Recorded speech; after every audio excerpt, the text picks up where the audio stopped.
Hi, guys. I thought we'd read a book today called Dig It Saves the Day. Baroom, boom, boom. Everybody ready? Dozer asked. Wait, Diggit said. Tools, check. Directions, check. Gas, check. You've checked your list twice, Stretch said. Good planning makes for good working, Diggit said, looking up. Okay, ready. Good, Dozer said. Let's get building. If we work quickly, Diggit said, we'll get everything done. Great, they agreed. Dozer pushed a wall of dirt and limbs into a big pile. Diggit scooped up a clawful and emptied it into Tipper's bed. Diggit raised his claw high, ready to dig in for another bucket of dirt, then froze.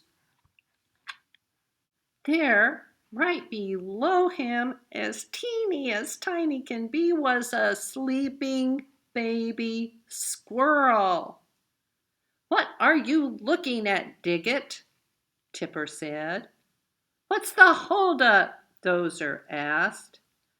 Diggit shushed them and whispered, He is. They all looked down at the tiny squirrel. The poor thing, Stretch whispered. He's so little, Tipper said. Just then the teensy squirrel half opened his eyes and sleepily walked over to Dozer's shovel and used it to scratch his back. Dozer rumbled a big laugh. Comfy? The squirrel spun around and said to Dozer's shovel, I've never heard a wall talk before. They all laughed. A wall? There's more to me than that, Dozer said. I'm a dozer. I'm Earl the squirrel, he said, peering up at the big machines.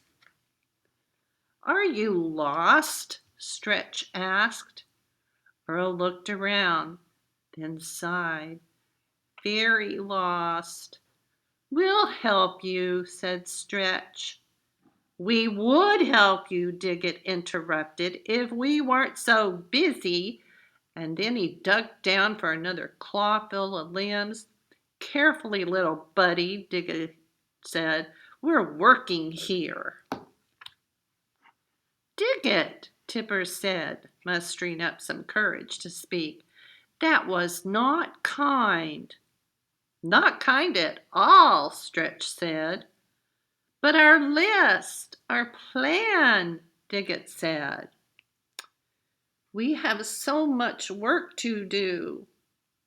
What about God's plan? Dozer asked. Diggit realized how unkind he had been. Earl, he shouted, rumbling over to where the little squirrel was sitting. I'm sorry. I was not kind. You are more important than any list, and God tells us to be kind and help others. He said, Will you forgive me? Earl smiled and hopped over to hug Diggit. Of course I will.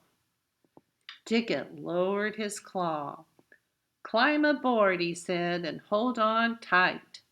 Diggit slowly lifted Earl as high as the arm could reach. Can you see your house? Earl looked in every direction, searching for the tree that looked like his home. He jumped a little and pointed. It's that way, he shouted. The machines looked high and low around the rivers and trees, rumbling and rolling along till they finally found Earl's home.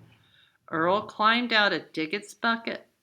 Thank you, he said, waving to his new friends. I'll never forget your kindness to me. Happy we could help, the friends said, waving as Earl skittered up the tree that he called home. The machines got back to the job site and worked until sunset to finish their job. They were tired but happy. The Bible says God remembers the kind things we do, Stretch said, whether big or small. That's my favorite list of all, Diggett said. Right, Dozer added with a boom, boom, boom. Let's get going.